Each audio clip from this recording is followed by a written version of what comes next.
After seeking, screening, and seizing entrepreneurial opportunities, the next step is to establish the enterprise. The entrepreneur must be very clear about the purpose for establishing the enterprise, whether it's for making profits or feeding the family, making a difference in the industry, or actualizing the self. The purpose must be compelling enough to motivate the entrepreneur. The personal purpose of the entrepreneur is his or her personal mission. However, it may well be the enterprise mission statement. As time passes, the enterprise begins to have its own life, and then you are ready to craft an enterprise mission statement. The enterprise must state its mission statement for 4 purposes. First, for the sake of the customers being wooed. Second, the investors who need to know what they're getting into. Third, the financiers evaluating the enterprise. And fourth, the government functionaries who must regulate the activities of industries and businesses. The entrepreneur must present a winning business concept. The entrepreneur must offer something new, something appealing, something different that says, take notice, I'm arriving with a bang.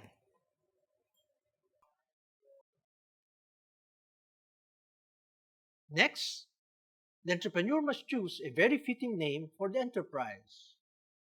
A good name identifies the company very well. It communicates what the company is all about, what its products are all about. The entrepreneur must think long and hard about the name because he or she has to live with it for a very long time. Thus, the company name must project its very desired image.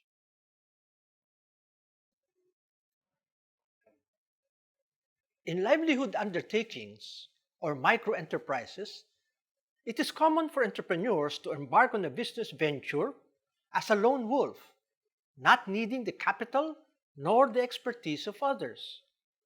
At best, it may be a mom-and-pop affair. For small, medium, and large enterprises, the entrepreneur needs the capital, the expertise, or both of others. The choice of business partners here is a very critical one. A mistake would mean years of internal squabbling. Thus, the entrepreneur must choose a company of angels, partners who are well-meaning and like-minded. Angel investors provide capital to entrepreneurs knowing that there are risks involved. However, they are prepared to support the entrepreneur because of the good business prospects they are seeing and their favorable character assessment of the entrepreneur. Angels also exert a lot of effort in choosing the correct partners. Angel investors may come in the form of senior relatives, close friends, and professional venture capitalists.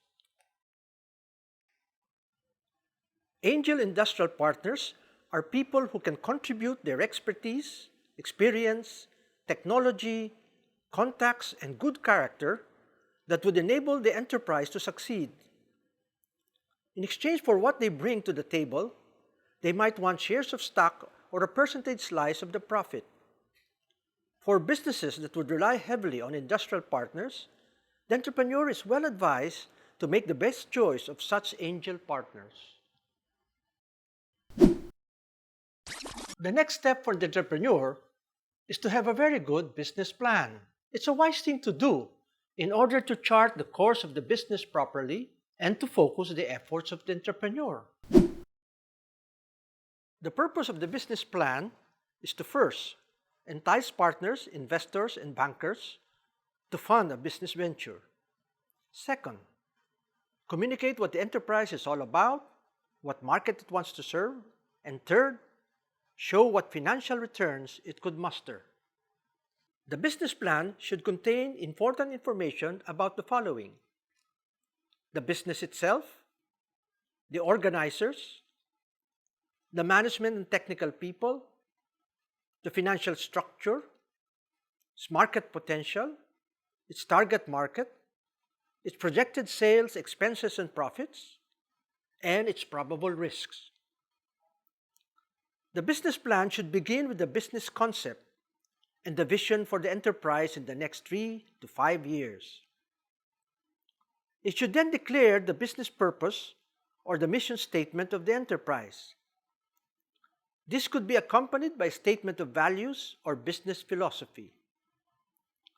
The business plan should proceed to an enumeration of business objectives, key result areas, and performance indicators. An overall enterprise strategy should then be articulated to show how the performance indicators could be attained. Next, the business plan should contain an executive summary of the following. First, the organizers and the key people behind the business, and why these people have the resources, talent, skills, and technology to achieve success. Second, the market being targeted and why there's enough market potential to justify the business. Third, the products or services to be offered and why they are right for the market. Fourth, how the business will be operated and organized, including all outsourcing, subcontracting, franchising, and licensing agreements. Fifth, the capital required for the business and what exactly it would be used for. Sixth, the technology, the technical expertise, the equipment and material suppliers to be utilized. Seventh, the capital structure of the business. Eighth, the operating budget, financial projections, and profit prospects. Ninth, the risk in the business and the contingency measures to counteract them. The business plan should then elaborate on the contents of the executive summary. Its content must be justified convincingly by analyzing relevant information and making logical conclusions. Also, for each of the functional disciplines such as marketing, operations, finance, human resources, and general administration, there should be a functional strategy that would show how the desired results could be obtained. The concluding portion of the business plan should highlight the key messages for the intended readers of the plan. For the investors, they should be given fearless forecasts or expected profits, dividends, and market values. The rights and obligations of the investors must be spelled out. For the financial institutions, the financial statements must be synthesized in order to capture both the upside and downside prospects. Due diligence must be evident in the analysis and conclusions made. For the government readers, the business should provide compliance statements with all laws and regulatory provisions. The business plan must be able to estimate the capital required by the enterprise. The capital required would be dictated by the investment in the assets of the enterprise. These assets are composed of the following. 1. The current assets. These are short-lived assets. They're composed of cash, inventory, accounts receivable, and other current assets. Second, the long-lived or fixed assets. They're composed of property, plant, and equipment. Third are the other assets, composed of organizational and pre-operating expenses. The assets of the enterprise are financed by its liabilities. These liabilities are composed of current liabilities. These are supplier's credit and other short-term credit. Second, long-term debt. And third, owner's equity. The way the financial package is designed is called the capital structure of the enterprise. The simplest and easiest enterprise to organize is the sole proprietorship. In this structure, the owner or entrepreneur has sole control over the enterprise. He or she reaps all the profits and also all the losses. But he or she will also incur all the risks.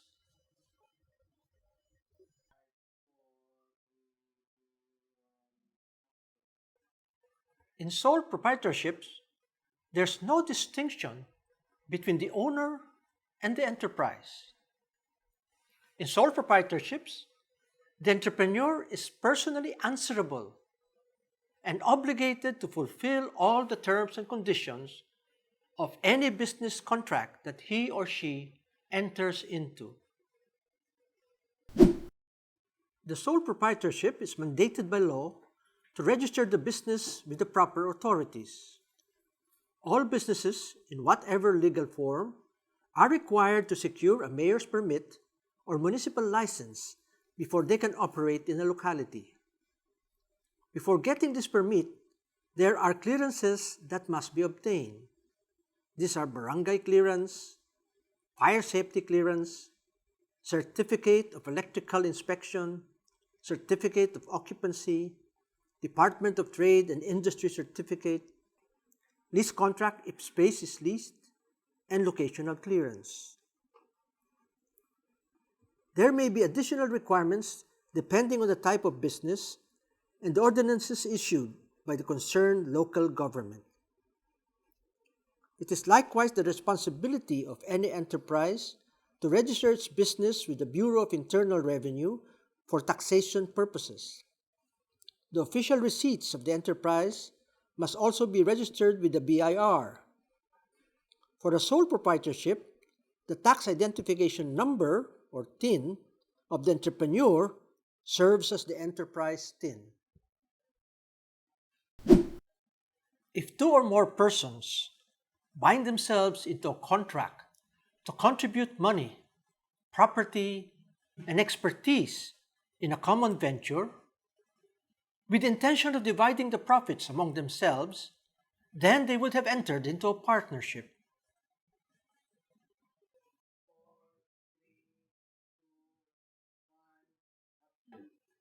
A partnership is vested with its own legal personality, quite distinct and separate from its individual members. Thus, a partnership venture can own its own asset. It can incur its own liabilities. It can sue and get sued. A minimum of 2 persons can constitute a partnership. However, there is no limit to the number of persons in a partnership. There are 2 types of partnerships based on the liability of the partners. First is the general partnership. A general partnership is composed of partners who are liable individually and collectively to all those who have claims against them. Claimants can run after all the personal assets of all the partners. Second is the limited partnership. A limited partnership would have partners who have limited liabilities, while others in the partnership would have unlimited liabilities. A limited partner is not personally liable for all the obligations of the partnership beyond his or her prorated capital contribution to the partnership. The law requires that there must be at least one general partner in a limited partnership to assume the unlimited liabilities. The limited partnership must add the word limited to its partnership name.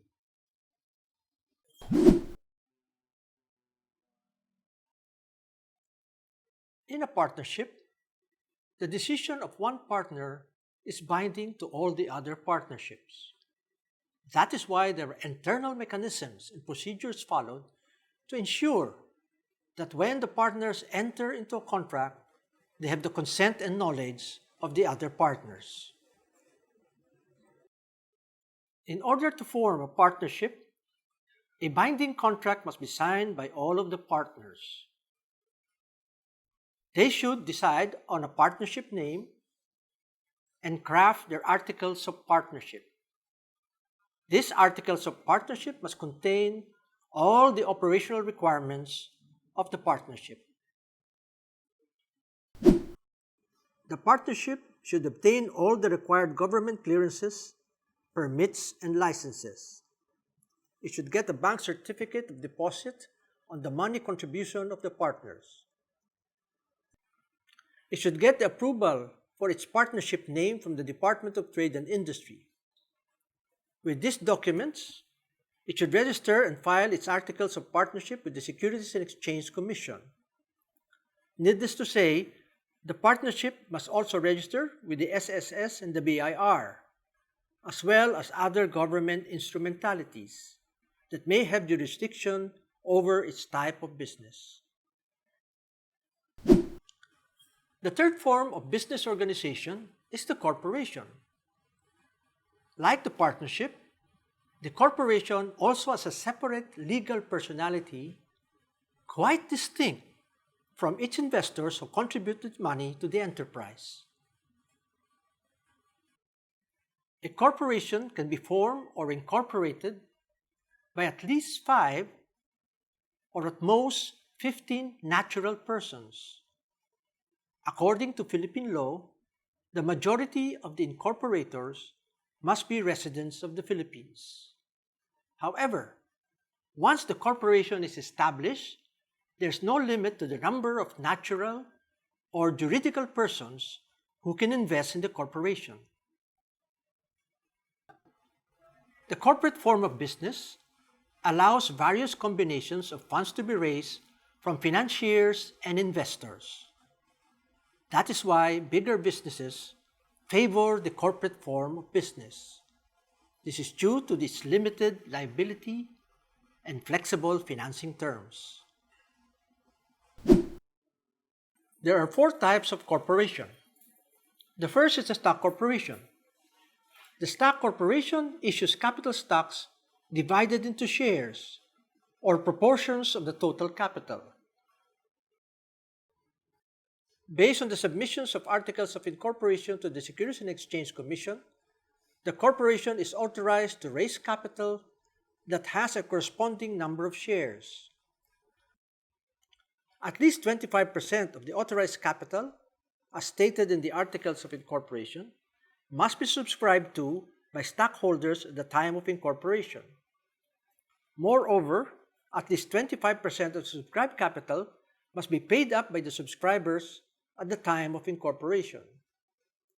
The rest of the 75% will comprise the unpaid capital subscriptions, which then represent the receivables of the corporation from the subscribers. The second is the non-stock corporation. The non-stock corporation is organized to carry out a purpose or purposes other than generating profits for investors. The non-stock corporation usually has a social mission. Hence, all the surpluses or profit equivalents generated by the corporation are not distributed to the funders in the form of dividends. Rather, they are plowed back into the corporation or the foundation to contribute further to the attainment of its mission. The non-stock corporation is governed by a board of trustees who are chosen and replaced according to the provisions of the Articles of Incorporation and the accompanying bylaws. The third is the closed corporation. The closed corporation has Articles of Incorporation that limit the ownership of issued stock to at most 20 persons. There are strict restrictions to the transfer of stocks.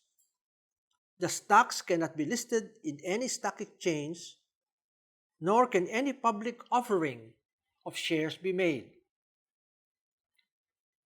The fourth is the corporation sole. A corporation sole is a special form of corporation allowed by law, usually associated with the clergy. The corporation sole is a trusteeship that is set up for the purpose of administering and managing the affairs, property, and temporalities of a church or group of clergy. The corporation must enter its name with the DTI and register with the SEC, SSS, BIR, and all the other relevant government entities. In contrast to the sole proprietorship, where taxes are based on the total income of the owner in a gradually increasing proportion of the income, the corporation pays a stipulated percentage of the income tax, 35% of income before tax in the Philippines. Of course, other types of taxes are paid by business enterprises, such as the value-added tax, the real estate tax, etc. The startup corporation established by the entrepreneur and his or her family or friends is quite a long way from the politics of large corporations. However, the more ambitious entrepreneur must plan way ahead for this type of politics. The entrepreneur must make a decision. Do I want absolute control, or do I want to become a very wealthy person because of the high value of my shares in the stock market? Meanwhile, at the startup stage, who will the entrepreneur invite as co-investors in the enterprise? It begins as an issue of investor compatibility and investment flexibility. But eventually, it will become an issue of control as the enterprise grows and prospers. After establishing the enterprise, the entrepreneur must meticulously screen and hire men and women who foster the cause and share the commitment of the enterprise. Good character and competence must be the two major criteria for hiring people. If the team is not fully equipped technically and managerially, the small size of the organization should allow the people to learn fast about customers, about operations, about competition, about financing needs, and about teamwork. We have just learned how to establish an enterprise. It means crafting a mission statement or being very clear about your purpose. It means developing a winning business concept, choosing a name, finding investors, doing a business plan, crafting the capital structure, organizing it into a business form, and hiring your winning team.